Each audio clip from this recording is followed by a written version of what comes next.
Primero, como ya se dijo, agradecerle al pueblo de México el enorme respaldo a la Cuarta Transformación. El mandato de las urnas está más que claro, el triunfo es más que apabullante, pero lo que yo quiero plantear es la patraña de que hay una elección de Estado. No me hagan caso a mí, escuchen a Lorenzo Córdoba, que fue orador en la penúltima movilización de la Marea Rosa, expresidente del INE, que les dice claramente lo que es una elección de Estado con un rigor intelectual. Una elección de Estado es cuando hay un partido de Estado, cuando tienes el control del órgano electoral, cuando no hay elecciones libres. No es el caso. Aquí, en este canal, siempre hablamos de manera directa, en línea directa.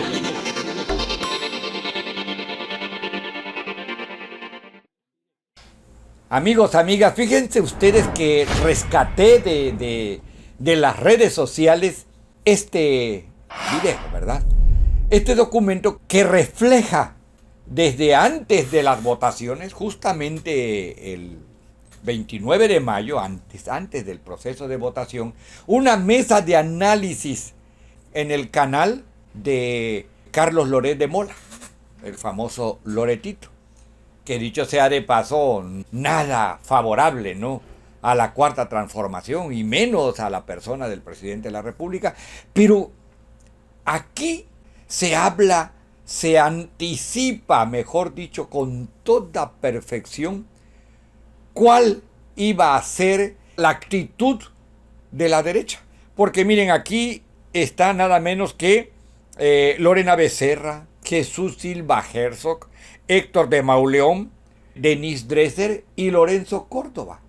Y curiosamente, Lorenzo Córdoba, con una experiencia fuerte en el Instituto Nacional Electoral y en las gestiones de los procesos electorales, pues habla de una manera anticipada. Él sabe, él entiende lo que iba a pasar y el desenlace que tuvo el proceso electoral.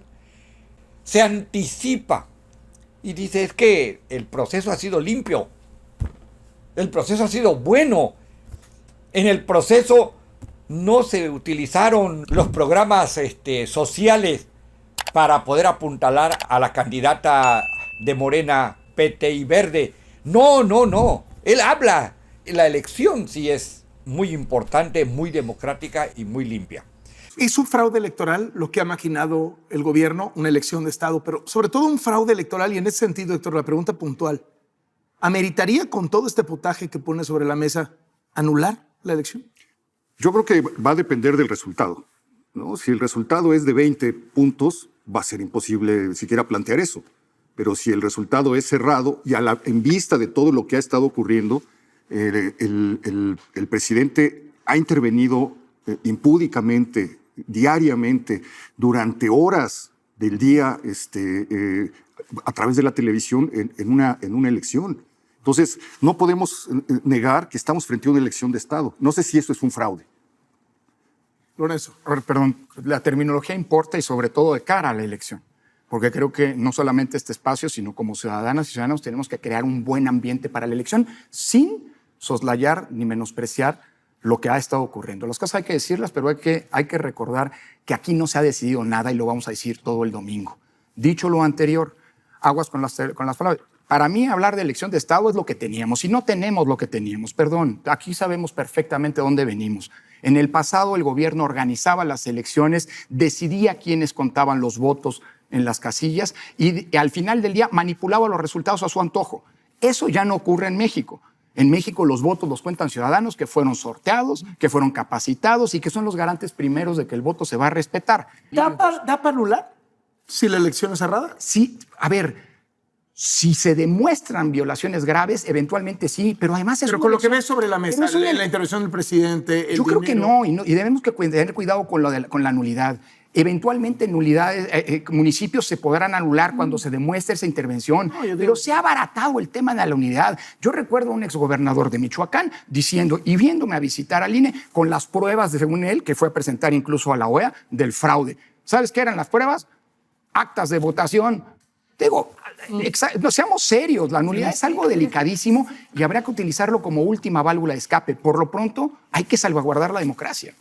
No sé si se dieron cuenta la cara de los otros, estupefactos, ¿no? Como diciendo, ay güey, ¿ahora qué te pasó? ¿Qué te picó? ¿No será que te picó el virus del comunismo o, como diríamos ahora en el argot, el virus Chairo ya te picó? Porque Denise Dresser, vean ustedes cómo contesta. Discrepo de ti en cuanto a que esto no es una elección de Estado, porque en mi interpretación, elección de Estado sí era lo que había en el pasado y veo a un partido en el presente intentando resucitar esas viejas prácticas con pretensiones claramente hegemónicas y copiando lo que hacía el viejo PRI antes de la transición, que es poner todos los recursos que tiene a su disposición el partido en el gobierno, utilizando los servidores de la nación, los programas sociales, manipulando a las instituciones electorales para que estén más de su lado, presionando así el descrédito absoluto de la oposición, inventando, mintiendo sobre la oposición, utilizando a los gobernadores para que espectaculares, camiones... A ver, hoy estamos viendo el traslado de personas al mitin final de Claudia Sheinbaum. Eso para mí reproduce los vicios de una elección de Estado. Al mismo tiempo tenemos una institucionalidad diferente. Coincido contigo y logramos erradicar la cultura del fraude y yo por eso voy a ir a votar porque creo que el voto sí hace la diferencia. Pero y sí va a contar. Y sí va a contar. Antes no se contaba. Pero tenemos una intención hegemónica, una intención del partido en el ¿Califica gobierno. como fraude electoral? ¿Da para anular la elección? Yo creo que tenemos que replantear incluso el concepto de fraude, porque el fraude ya no ocurre, Lorenzo, el día de la elección en la casilla. Tienes toda la razón, Denise, pero también durante los gobiernos del PAN y del PRI, en la época de la transición, se usaban políticamente programas sociales, se acarraba gente a los mítines. A ver, no hay equivalencia, Lorenzo, perdóname, pero no es lo mismo. Es más grave lo que está pasando. Me parece mucho más grave lo que está pasando. Pero yo creo que no estamos... Y no estoy haciendo una defensa del PRI y del PAN. Pero no estamos como en 88, perdón. Y esas eran elecciones de Estado. Hay elecciones irregulares, hay elecciones cargadas, pero elección de Estado quiere decir... Y yo digo, de veras, tengamos cuidado con esto. Elecciones de Estado son en donde el voto de los ciudadanos es lo último que cuenta. Y aquí los votos sí van a contar. Y las van a llevar a cabo los ciudadanos. Las elecciones las van a llevar a cabo los ciudadanos. Eso no se ha perdido. Luego, la siguiente cosa. Sí, claro, en 2000 eran otras circunstancias, pero en 2000 había un presidente que estuvo dispuesto a no intervenir. ¿Sí? Y eso no lo tenemos. Ojo. Ese es un retroceso del que sí podemos hablar. Sin embargo, se destinaron 700 millones de pesos de Pemex en favor de la campaña del candidato. A ver, nada más una cosa. No caigamos, dejémosle como patrimonio a la candidata del oficialismo y al presidente de la República decir que el pueblo ya decidió y que esto ya ocurrió, porque aquí no se ha decidido nada, no se ha emitido un solo voto y aquí quien gane cualquier cargo va a ser con los votos que se van a emitir el domingo, no con lo que ha venido pasando hasta ahora. Quiero decirles que esto que están oyendo ustedes, que escucharon aquí, no es nada más que un adelanto de lo que iba a suceder, porque fue el 29 de mayo. Y miren qué sucedió. Y yo quiero decirle aquí a Lencho Córdoba, nefasto por supuesto, que anticipó y hasta todavía dijo, no puede acusarse de una elección de Estado. No va a poder acusarse de una elección de Estado porque no lo es. Y hace el comparativo del 88, hace el comparativo de otros momentos, hace el comparativo y dice, no, nada que ver. ¿What? Dijo Denise Dresser. ¿What? Porque no lo quería creer.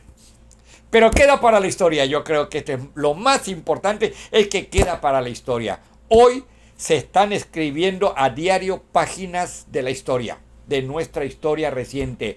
Y yo doy gracias al Creador de vivirlas, porque pensé que no las iba a vivir. Y como dice el presidente de la República, estamos viviendo tiempos estelares. Y sí lo estamos viviendo. Creo que muy pronto vamos a tener muchos datos más de este momento en que la derecha conservadora, nefasta, que no ha entendido que perdió, que no entiende que ha perdido, ¿verdad?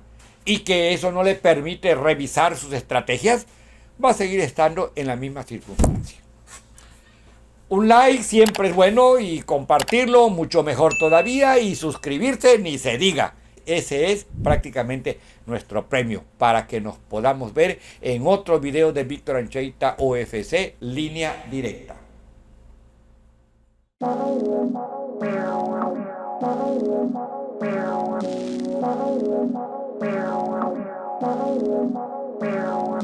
Bye.